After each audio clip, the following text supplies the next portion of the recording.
North Korea warning of ominous outcomes if the United States and South Korea carry out military drills scheduled for February and March on the Korean peninsula. Making matters worse, a grim follow-up possibly to the execution of Kim Jong-un's uncle. The North Korean leader reportedly also ordered the death of most of his uncle's family, including some children. The uncle was put to death after Kim Jong-un accused him of plotting to overthrow the communist regime. And this is just the latest bloodshed in a brutal power struggle in North Korea. With more for what all this means, we have Gordon Chang, the author of Nuclear Showdown, North Korea Takes on the World. Thank you, as always, for being with us. Thank you. So North Korea is now demanding a halt to these joint military drills by the U.S. and South Korea. The ambassador held a rare press conference at the United Nations on Friday, saying that these exercises could get out of control and plunge us into unimaginable disaster. So what should the U.S. make of that warning? Really what the North Koreans are trying to do right now is set the stage for a series of provocations because they want justification.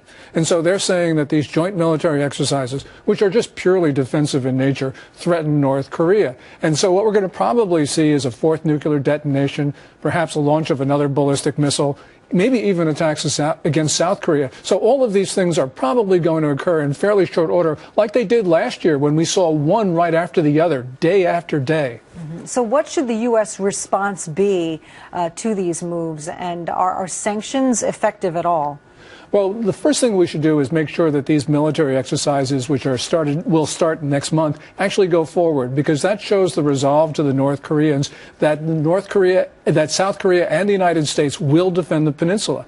You know, in terms of sanctions, we do have some pretty strict sanctions on the North, but they could be much tougher, and I think we probably need to toughen them. So, for instance, this joint industrial zone between South Korea and North Korea at Kaesong, we need to toughen the sanctions on goods coming out of there, because that really does materially help the regime in the North build nuclear weapons and long-range missiles. Moving on to what we mentioned in the introduction, that already Kim Jong-un ordered the execution of his uncle in the midst of this big power struggle.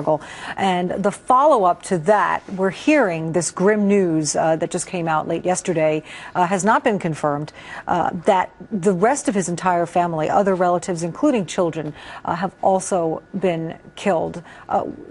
What signal does that send about what's going on over there right now? Well, I think it shows that the regime is tearing itself apart. You know, Jun Sun-tak, who was executed in December, he had a number of people executed when he was in power. And what we're seeing right now is revenge. And so revenge is becoming the dynamic in the North Korean regime. This regime generally is pretty stable because the people in North Korea are so destitute that they don't have the ability to resist it. But when you have senior figures starting to claw at each other, that means the regime can split, and you could have instability in North Korea. And that could have enormous consequences because they have WMD. They've got the missiles, they've got the nukes, the chem weapons, and the biologicals. And we don't know who's going to control this stuff if the regime splits apart. Yeah, and it does seem that they are heading down that path of instability right now. So what does the international community, other than the sanctions that we already mentioned, he gave the speech to the United Nations, the ambassador. What can the United Nations do? What can they do here?